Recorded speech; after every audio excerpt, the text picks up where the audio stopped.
maximize efficiency, minimize costs.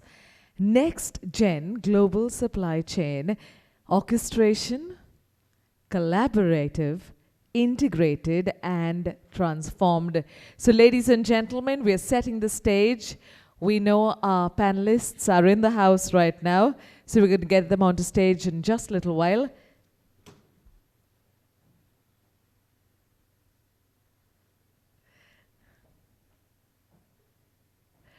Right here this afternoon, getting the stage ready for our second panel discussion. Please welcome on the stage our moderator, Senior Solutions Advisor, JDA Software. Please put your hands together for Mr. Kuntal Chaudhary. Loud round of applause, ladies and gentlemen.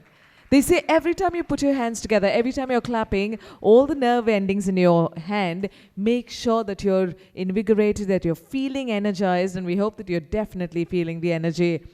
Moving on, our panelists are going to be joining us. Please welcome Mr. Preetham Shimpi, Head SCM, Schindler India Private Limited. Welcome, sir. Joining us, we have Mr. Keyur Doshi, Head Logistics and Administrations, Vadilal Group. Good afternoon. Welcome. Thank you for joining us. Also with us in our panel, we have Mr. Manvendra Singh, CEO, Davidoff. Good afternoon. Please join us on stage. Ladies and gentlemen, with a round of applause. Getting mic'd up, all our panelists, Mr. Sunil Kumar, Sales Director, SCM, Cloud Applications, Oracle India. Good afternoon and welcome. Thank you for joining us. And finally, we have Mr. Raj Jampana, Founder and CEO, X-Chain Technologies, also completing our panel. Ladies and gentlemen, you can see our moderator and our panelists on stage. They're going to be taking this session forward. And right now, our moderator, Mr. Chaudhary, will take the session forward.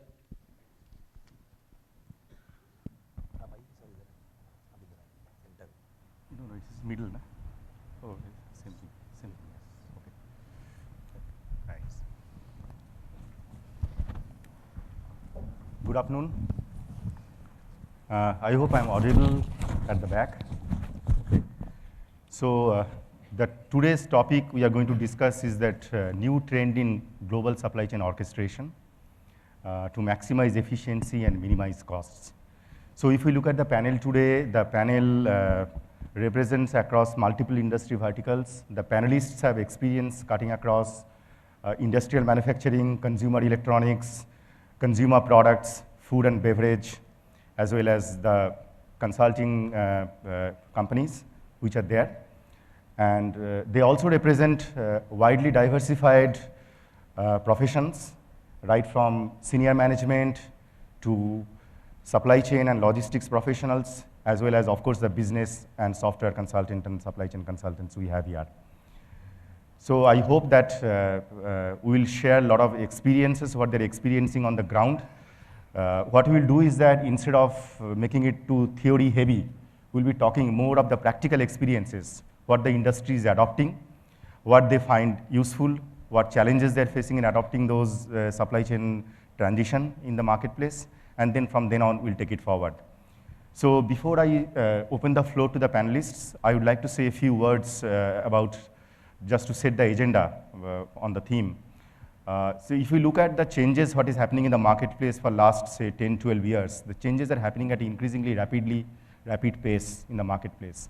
Now there are 3 or 4 main drivers, what is making the changes in the supply chain industry today. The first and foremost is, of course, like any industry or any business, is the consumer behavior and the consumer preferences. Now, due to the proliferation of technology and as the information is at the fingertips of the consumer, they can make a well-informed decision today. Unlike yesterday, where when a person is walking into the store, he or she was not aware what is the feature and function of the product, what she should or he should look for. Today, that is not the situation. They're well-informed even before they're walking into a store or going to the customer. So that is creating a lot of pressure on the supply chain, because the supply chain's job is to ensure that You meet the customer's demand at the right place, at the right time, with the right quality. And even in terms of service, the customer's expectations has increased manifold over the period. Now they want, in 24 hours delivery, and with the advent of e-commerce, the expectation is increasing day by day. So that is the first attribute or first driver which is causing pressure on the organization to make the changes. The second driver is happening within the supply chain itself. The supply chain network has become extremely complex. This complexity has primarily arisen because earlier what used to happen is that supply chain used to be extremely linear, meaning that I have my own factory, I have my own distribution center, and I have my own warehouses, and so I supply the material after producing it in the factory. From that stage, today, if you look at any organization in the market, almost all of them will have either subcontracting or outsourced manufacturing, and that too cutting across globe. Typically, if you look at some of the industries like consumer electronics, their chips may be manufactured in Taiwan, and the finished goods may be manufacturing in mainland China, and then they're shipping it to a warehouse in Italy or in somewhere in Europe. So it's a very global supply chain which has increased the logistical challenge. So that is also another aspect what we are going to discuss. And in addition to this supply chain complexity, the SKU has proliferated in the market. Because of mass customization, everybody is trying to differentiate the product. So for the same product, they are creating multiple variants of the products. So as the number of SKUs or number of items increases in the marketplace, what typically happens is that it becomes that much more difficult to make a supply chain plan, because you have to make every product available at every warehouse, every store, and every time you have to make a plan which is catering to that particular demand in the marketplace. And also the global nature of sourcing. Sourcing is very much global in nature today. So where you are buying product in Latin America and transporting to Europe, so if anywhere the ship gets delayed, you are not able to produce in time. So that's the second changes, which within the supply chain network itself. The third changes is, of course, driven by technology. So we have AI, ML, IoT, cloud, and new jargons are coming up every day on that, Industry 4.0 standards and all of that. Now, every single technology, be it big data, analytics, we are talking of all of that, we'll discuss with the panelists. Everything is not applicable to everyone. So that is one thing I would like to hear from the panelists. What are the technological trend they see is useful, giving the context of Indian industry and Indian business, and also the specifics of their industries, what can be adopted in the market. So without much ado, I think we should move on. I'll open the floor to the panelists. My first question will be to Preetham. So Preetham, what I would like to hear from you is that you are in a company and in an industry where tremendous transformation is happening, and particularly your organization, I know, is extremely automated. End-to-end automation you have implemented. I would like to hear a little bit of, from the business point of view, what are the innovation you have adopted in your organization, as well as you can talk your wider industry experience, and what are the challenges and issues you faced while adopting those innovations? Yep. Over to you. So, good afternoon all, and thanks Kuntal for raising this very valid question for the today's session. So before that, I will put some disclaimer that whatever the views I am going to explain or express are of my personal and should not be considered as the views of Schindler India or Schindler Global. It's just for the safe play purpose. So over the years, Schindler has the tradition of pioneering the innovation by introducing the customer-driven product. So since last 144 years, we are into the this industry. We have supplied a lot of innovative products to the customers, and it's just because we are continuously evaluating the new things in these industries. So like Seki, there are three more best innovation we have recently implemented, which I will talk about, which is parametric or the tailor-made components. Why we felt the need of this innovation, that also I will explain to you. Second is the robotics installation system, which we call RISE. So that I will explain. And third one is the IOEE, which is very famous, IoT. So Internet of Elevator and Escalator we call. That is nothing but the predictive maintenance system and how it is useful for us. So with these three examples, I will try to cover or answer all these three questions. And then, so whenever we talk about the technology or adaptation of the technology, the basic question comes in our mind, what about the investment? And then another one is ROI. But beyond that, in a Schindler, we also think that what kind of flexibility we are going to get out of this technology, what are all the efficiency we are going to gain, then what is the value addition I'm going to do it for my customer, then what is the, I will say the new things what I'm going to give it to my customers. So those are all the, when we talk about this in totality, then we felt that there is a real need of this kind of technologies in a Schindler India. So the first one is like parametric design. So over a period of time, and Schindler is present in more than 100 countries. And before that, I will explain you about elevator, how it works. That elevator is nothing but one square box which moves upward, up and down side. It's exactly similar like a car, which runs on the road. But the basic fundamental difference here is that road width and length doesn't impact on the length and width of the car, though the interior of the car may keep on changing. But in our case, the shaft length and width, as well as the interior, everything changes as per the shaft size designed by the builders. So each, in short, what I'm trying to say is that each elevator is different from the others. So in such a situation, over a period of time, we have generated more than 5 digits variants, variants in our systems. So now imagine the complexity to manage those kind of variants. So we need to control our warehouses with those kind of variants, then inventory management, then planning. There are a lot of designs we have to keep it in our stuff, or maybe we have to keep on updating all the bombs whenever there is a slight changes. So those kind of complexity was too much for us, even for upcoming years when we are almost growing by 14-15% every year. So it was really difficult to manage. Then thought came in that we should go for the parametric or tailor-made kind of components. So in that, what we did, it was not that easy to adopt that to make an elevator which is suitable for any kind of shaft sizes. So it was really tough. So, but then we were not that much of technology driven earlier.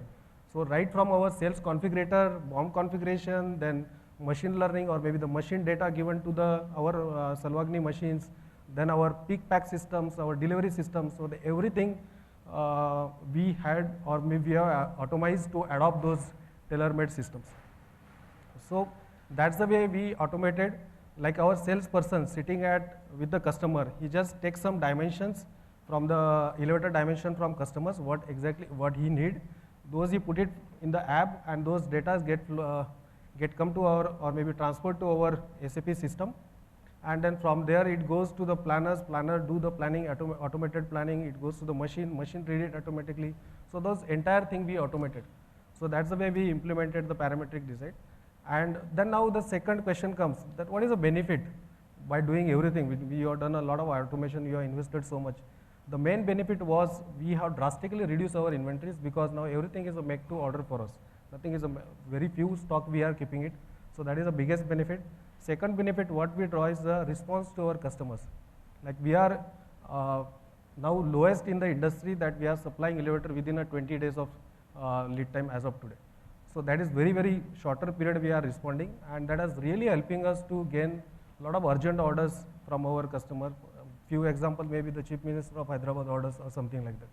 So those are all the benefits we are getting, and then over a period of time, once we become more matured on those technology front, we will start gaining the more benefits out of it. And what customer is gaining, he need not to keep any inventories at his end. So he has to just order 15-20 days before, and then our elevators are ready to fit to his shafts. So that's the benefit customer is drawing. Another benefit is he should not think while building a shaft that what kind of elevator I should buy, or what are the dimension I need to buy. So he need not to worry about that. He has to simply, whatever the thoughts in his mind, he has to put it in building, and then those data can be transferred to us, and we are ready with our elevators. So that's all about our tailor-made or maybe parametric component. The another innovation I said is the RISE, which is robotic installation system for elevator. So like imagine the things like 15 story building, we are installing the elevator with the bamboos kind of scaffolders. The first, it's a very time consuming. Second thing is, like it's very unsafe for the people who is installing that elevator. He is standing on the 15th floor, he do not know though he is wearing everything, safety harness or maybe the safety things, but then anything may go wrong with him. So those kind of, with those thought, we thought that we should go for the robotic installation system rather than continuing with the traditional way of manually installation systems. So now these robotics or the robots, they picks up the all installation parameter from our SAP system. They drill it exactly where we need and they fix up the components. My manual work has gone down. The earlier installation timing was almost a 60-65 days. Now we are completing it within a 15 days of time. So those benefits we received. The biggest benefit why we implemented is the people safety. That is the major thing which has drive us to go for those robotic installation system.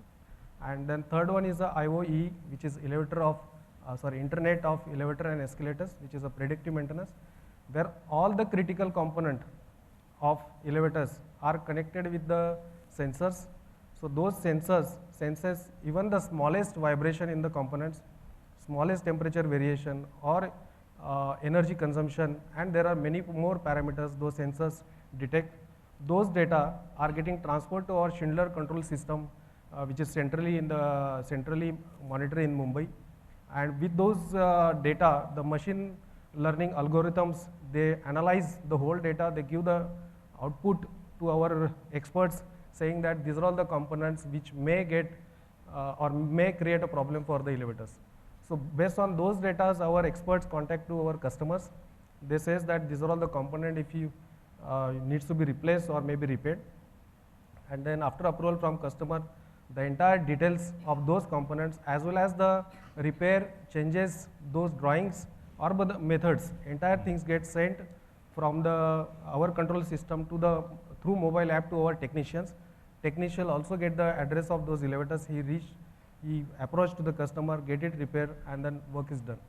So the benefit again here, like for Schindler, we get a continuous data where we can analyze which are all the components are frequently getting failed, something like that. Like I will give one more example, like PCBs, that Mumbai climate is different than Delhi climate. So humidity in Mumbai affects the electronics component, everybody knows. So in that case, the failure rate of PCBs is quite little higher than compared to Delhi. So how to overcome that problem? So with those machine learning data or the analysis, we came to know that the PCBs we need to improve on, and then we have changed Mumbai kind of, or maybe the weather where the humid weather is there. For that location, we have started supplying the sulfur coated PCBs. So that's not a need for the Delhi region or maybe where the climate is dry. There we don't require those kind of PCBs. So that the way machine uptime or maybe the elevator uptime has gone up, the customer also got benefited. He's happy with that, which was the earlier, that was a problem. So that is a benefit we got from IOE kind of system or maybe the predictive point of system. So like that, we are now also working on the digital twin in R&D where exact our replica of elevators and escalator will be created, and all the data of those elevator escalators will be maintained, monitored in our R&D centers. So those are all, there are various initiatives we are working on, and then basic objectives that improve the efficiency, then flexibility, and be more agile to support our customers. So that's what from my side. Sure. I think it is very interesting to know and really impressive the way Schindler has automated the entire supply chain. The key synopsis, what is very interesting I could hear from you is that how the IoT and robotics and also the the other technologies you are using on supply chain automation has improved the information flow, the speed of the information flow, the data accuracy, safety, and also creating many product variants so that you can cater to all kinds of customer segments in the markets. So I think with this, I'll move on to Raj. So Raj, we just now heard a lot about what kind of innovations and the new technologies being adopted on the shop floor and in the supply chain. So when you look at the big data and analytics and the data explosion, what is happening, even here, he talked about data explosion happening in his companies, how he is managing the supply chain. So what are the issues and challenges you typically face while adopting a digital supply chain in the marketplace with big data and analytics coming in, and how to make sense of the data, what is being generated? So hi, my name is Raj. I'm the founder of Exchange Technologies, where we have an intelligent collaborative supply chain platform. But with regards to the question about having abundant data and how can we create intelligence and how can we utilize that data, what we realize in the market is you have access to the data related to your companies, but not your other stakeholders' data, right? And so this makes it very difficult and easy because internally you can optimize a lot of things looking at the data, but when it comes to your vendor's performance and your vendor's internal issues, you cannot have access to it, which is why I think the future is all going to be the interconnected systems, which is what again we've been talking about and hearing a lot. And how do we make access, make that possible, the interconnected systems? There are multiple challenges because there are so many providers and the data interchange happening and analyzing that data and who takes responsibility, whether is it the parent company or is it like a cohort of companies that come together to analyze that data. So these are the challenges that we are seeing right now, but the way we are trying to solve it is not by bringing everyone into one single platform, but we connect every single operation by, let's say if it is SMS is easy for the people to run operations, we collect data just sending SMSs and collecting feedback. If it is emails, we'll just stick to the same old emails and collect feedback. If it is system integration, we integrate into systems and then collect all that data. But again, there's a lot of noise in the data that we have to clean up. And after we clean up the noise, that we have to work with each and every company to understand what is more important with the data. Then we design the insights that are required for each of these companies. Okay. So what we heard just now is that if you really want to handle big data and analytics in an efficient manner and to make sense out of the data and to use it for the business, one important thing would be to ensure that you bring all the platforms into one single platform, and through interconnections and through interfacing to ensure that you get all the relevant data, and then you can think of organizing your data in a way which can be useful to you. I would like to add one more point. Let's say you can have an amazing intelligent system, right, that you can purchase, but without proper data, that tool, at the end, it is a tool. So without proper data, you won't get the benefits out of it. And so the first stage is to arrange and make sure you collect all the data properly, and then process that data and select which tool which you want to go with. Okay, thanks, thanks Raj. I think I'll move to Manvendra. So this is the right time to ask you the question. You are running an organization, and I'm sure in your organization, one of your primary job is to ensure that all the stakeholders across all the functions, be it procurement, supply chain, production, operations, all of sales, marketing, finance, all of them you need to bring and collaborate to ensure that whatever supply chain adoption you are doing, be it on the digital side or be it the core automations, it becomes fruitful and successful, and you make efficient use of it and get the benefit out of it. So if you would share some of your experiences, how did you collaborate, and what role the leadership can play in driving these supply chain initiatives? Thanks, Kuntal, for the question. It's been 2 decades now when I'm working with all the organizations. And one thing I must say that supply chain has evolved like anything, from logistics team, mainly responsible for transportation sort of a function. Now I've been fortunate to sit in some of the leadership companies, meetings where I see not only the top line team responsible for the organizational growth, not only the finance team responsible for bottom line, but when it comes to efficiency, the supply chain management is being the buzzword. And I've seen board meetings spending half of their time on these things. So that shows what sort of a seriousness organizations have realized. And we are lucky to have these type of forums where all the different stakeholders are coming. All the organization need not have to do everything on their own. Now we have all these international expertise, how well we can leverage all of this. So basically what I have seen in the recent time is supply chain is drastically changing. It has changed in 20 years. But in next 20 months, it is going to change what we have been just talking. With the digitization, the type of result which we can get. But yes, we'll have to be a bit careful because still we are having lots of heritage of our reporting. Each function is busy with their own reporting.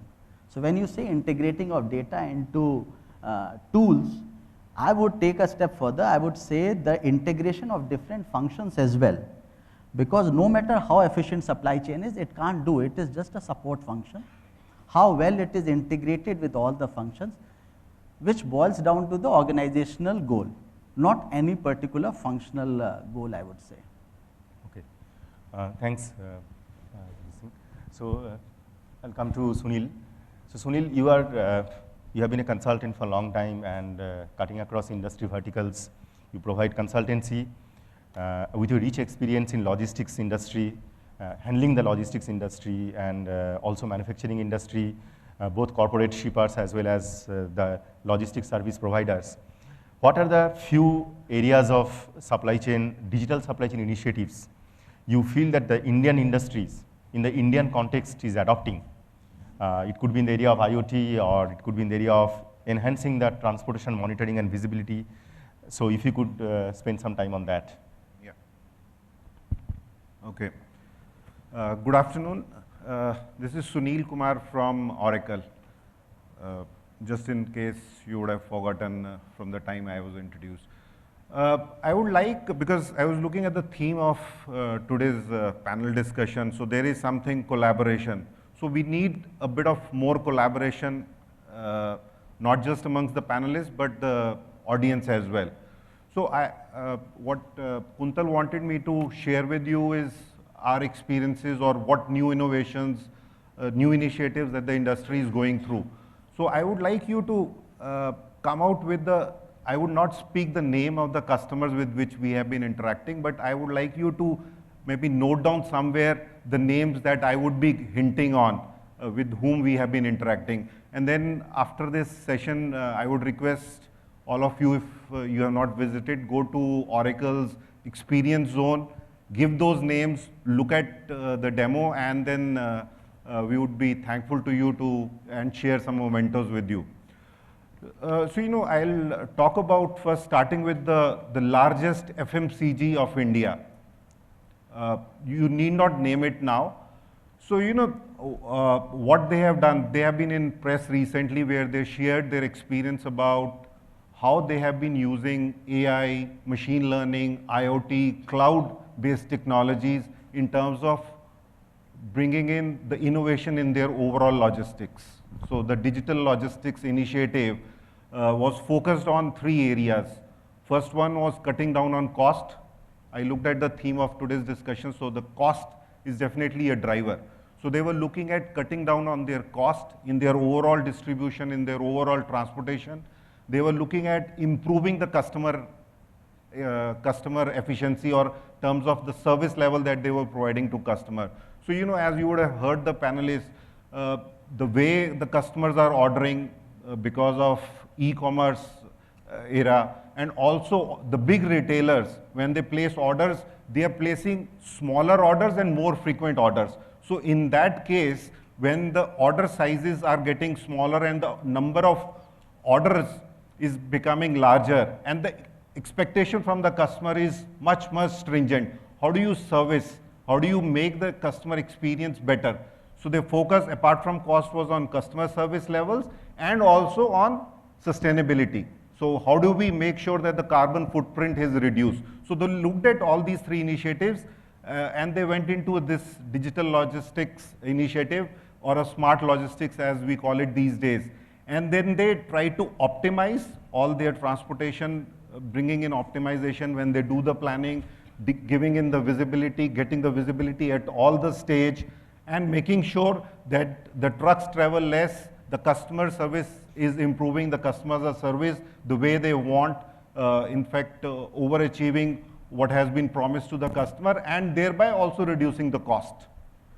So this is what they went through, and they achieved tremendous amount of savings in terms of cost. All has been published in the media. You can, once you are able to figure out what name I am talking about, and you can talk about IoT, search for IoT cloud, you will be able to see that case study for yourself, where they're talking about what has been the reduction of carbon footprint, how much cost they have been able to save, what is the level of increase in the customer service level they have been able to achieve. So that was about the largest FMCG company I was talking about.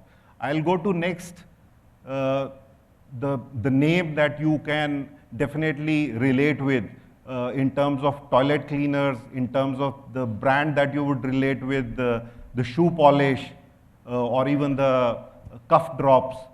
So the company again, they went into the digital logistics initiative, wherein they wanted to do optimized planning of their entire transportation.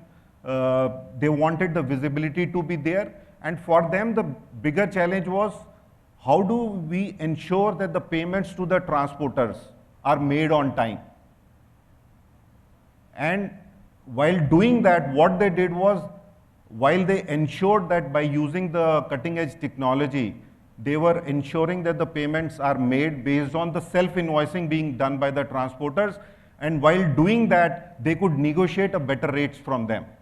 They got indirect benefits by getting a better rates by ensuring that the payments are being made to them on time. While they got the benefits of better planning, better optimization, real-time visibility coming on to them, IoT-enabled visibility coming through various GPS devices, non-GPS trucks also. So that all was happening. So that the overall smart logistics, as we call it, is definitely happening. So that was example number 2. I hope I have some more time.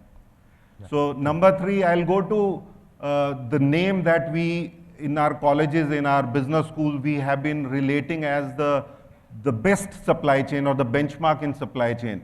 So you talk about one of the largest paint manufacturer in the country. Again, for their tertiary distribution, when they distribute all their orders, so they get their orders online. The orders are coming into their ERP, there is a call center which receives the orders from the dealers, because the fulfillment there is ranging from 2 hours to 4 hours. The customer walks in, he places an order, and he wants the paint to be delivered. So in that case, the delivery window is very small. So in such a scenario, what they do is, all their warehouses, they have about 120 warehouses across the country. And when the fulfillment is happening, the entire planning, in that case, there could be mini trucks, there are even autos that they use. Some of them are fitted with GPS devices, and when they move within a small periphery of the city, they do tertiary distribution using a optimized planning.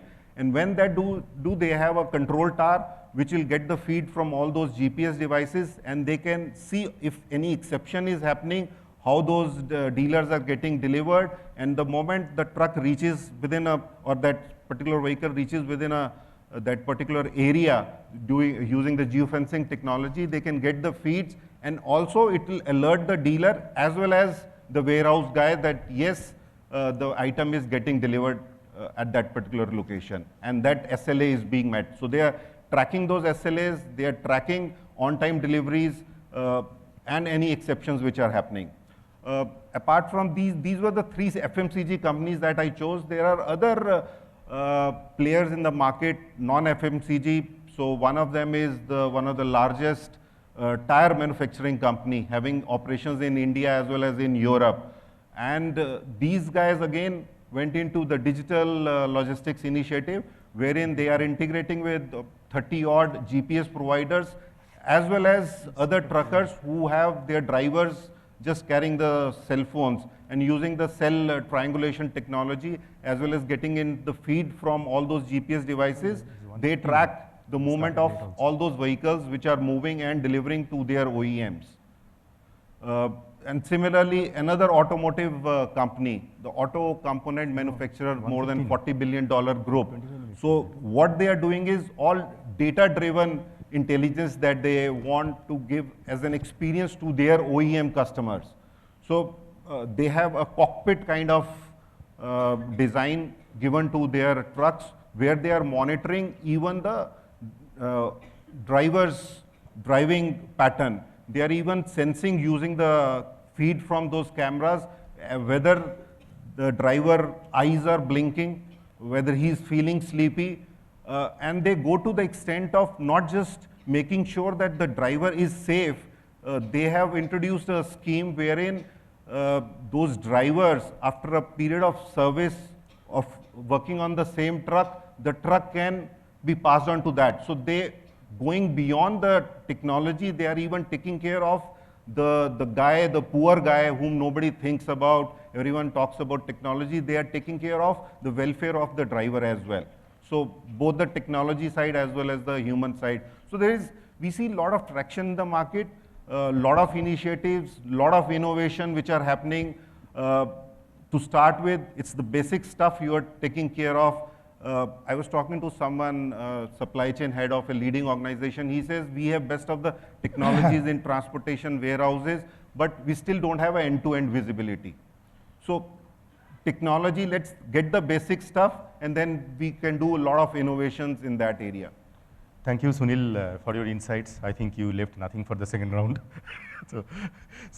I think I'll move to Keyur now. Just one time check. I think what is being shown here is not right. I think 1:15 is the time till which the session has to go on, isn't it? I don't see them. Till 1:15 is the time till the session as per the plan. Okay, because I'm going as per the schedule and plan. It is showing 8 minutes. So anyway, we'll move on from there. I'll come to Keyur now. So Keyur, you are part of a food and beverage industry. Okay, now obviously in food and beverage industry, a couple of things are extremely important. Shelf life and inventory management, so that you can reduce the stock obsolescence, is extremely important in food and beverage industry. Also the packing, the food safety, this plays an important role. And there, warehouse and logistics plays an extremely important role. It is not an efficient supply chain only which can ensure that you supply the right product at the right quality. And the quality in the food and beverage is extremely important. Product can be downgraded very fast. It is not supply chain efficiency only. It is also the logistics and the warehousing efficiency what is important. So what are the few initiatives you are taking in your organization to ensure that you get those efficiency out of the system? I am from cold chain industry. Basically, we had implemented 5 or 6 systems in last 5 years. We have implemented GPS system in 2013. At that time, cold chain industry, nobody are using temperature control system. At that time, we are starting with the temperature control system with Nova company. And at that time, we are delivering ice cream in melt condition and not proper ice cream to the customer. That's why we had installed the GPS devices with temperature control devices. And at that time, we have started with 0. And now, in last 5 years, we have achieved up to -18 temperature as per standard in 95 to 97%. Just because of the driver awareness training and technical dashboard awareness and awareness across the industry. And we have implemented also eutectic technology vehicles who will know the benefit of the primary delivery with good temperature product. And we have also implemented IoT, just says by Preetham also. And in last 5 years, we have implemented SAP and S/4HANA, just cloud, just before 6 months back. That's all. Okay, thanks, Keyur. So I'll come to Manavendra as a second round. I think we have 10 minutes left. We'll of course summarize before we open it to the audience for questions and answer. So I have a follow-up query to you as you're talking of what role the leadership can play in supply chain automation. So you have also worked in an industry, CPG, consumer goods, I think tobacco industry. Of course, we are not talking of the scene of the product. We are talking of how the complexity of supply chain of tobacco industry is one of the highest if you look at the market. So the industry has got 6 million dealers, maybe. It is to the tune of 6 or 7 million dealers, and it goes to the last mile. Anywhere in the country, in India, if any corner we go, even if you don't find water, you may be finding a shop where you can get tobacco there. So if you can tell a few words, how those supply chain complexity you managed, and what are the automation and the digital initiatives you undertook to ensure that you can reach to the last mile and fill up the stocks for the customer demands and to reduce the lost sales. So I'll start from the tobacco experience. This is one of the most penetrated category where some of the stores are replenished twice a day. And it's a very unique supply chain where the salesman himself supplies the product. So distributor, like any other FMCG, doesn't deliver. So it's like a cash delivery. And here speed to market is critical. There are agents, there are salesmen who are working on the same route for last 20 years. So they have a one-to-one relationship, then only they can collect the cash. So that's a really, really very robust way, and this is one of the fastest. But as far as digitization is concerned, it will take a long while. All we have done so far is Salesforce automation. So when the salesman takes the order from the point of sale, that is the only reporting which we are interested right now. But if I'll take another example like what he was mentioning in dairy, very quickly I'll take you through how the milk cycle works in 24 hours. So it starts from 4 in the morning when we start collecting the milk from farmers. From 4 a.m. till 8 a.m. the milk is collected. Now typically in India, a farmer will own 1.5 to 2 cows. So we are not talking Europe or New Zealand where there are farms and big. So we have to collect from the farmers the milk from 4 to 8. Then that is called milk collection center. Then it comes to BMC, bulk milk chillers.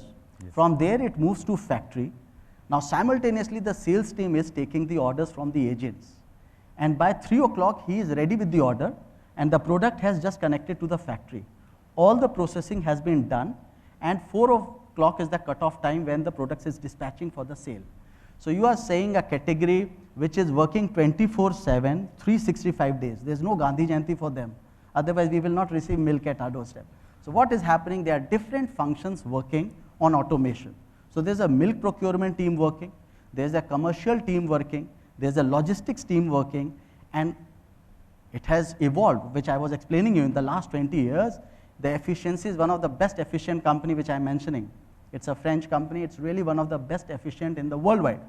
But when you talk about integration of digitization, we have far way to go. And this is where my first question in the morning from the keynote speaker is that how well can we integrate? It is not about today, but it is about tomorrow, and it's very difficult to change the successful practices. The companies are not interested in investing so heavily upfront, which they will reap the benefit 5 years down the line. So how can we have phasing manner so that the entire forum of supply chain efficiency doesn't boil down to supply chain, but a holistic view where management can see the potential. So now the milk has started getting supplied from the factory from 4 p.m. to 5 p.m. It connects to the hub at 12 in the midnight from the primary vehicles. From 12 till 4, it is going through the secondary vehicles. So from 4 in the morning, so I have completed 24 hours, now the milk is ready to be given to the retailers. So all of this has taken a lot of time. We have lots of data, but no one is using those data. We are still relying on human interface, lots of Excel spreadsheet. It is ERP, but how good it is, how many functions are using it. So from management point of view, my take is the going forward is how well we integrate, and there's a huge, huge work to be done, and there's lots of efficiency which we can still recover from. Okay. Thanks. I think in this industry, your first of all, the temperature control and also the warehousing efficiency and the transportation efficiency matters a lot, because And the just obsolescence. a point to add, the shelf life of the product which we are talking is 1 day. Yes. So you can't plan anything which can come to factory, because 1% return is equal to 2% marginal contribution. Absolutely. So how efficient you have to be that you have to only produce what can be sold. Yes. So with these, I think we are just running out of time. So we heard various industry perspectives of the issues and challenges and what kind of digital initiatives companies can undertake. With this, I'll open the session to open the floor to the audience. And if anyone has any queries, you please ask.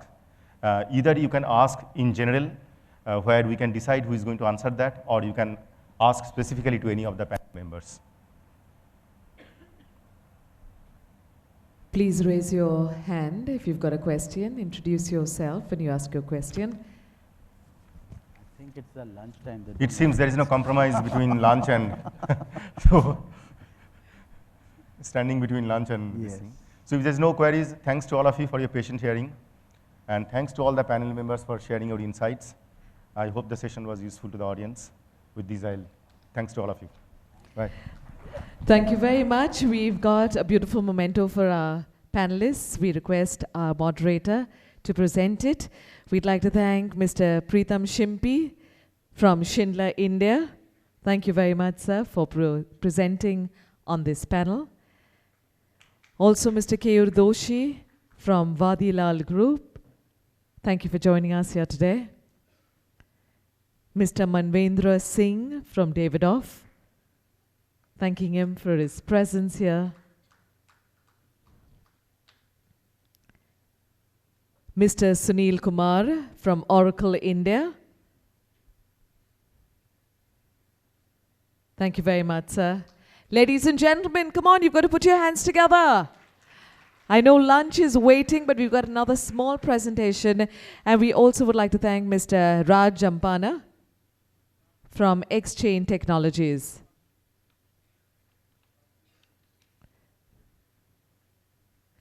May I please request Mr. Preetham Shimpi to present a lovely memento to thank our moderator.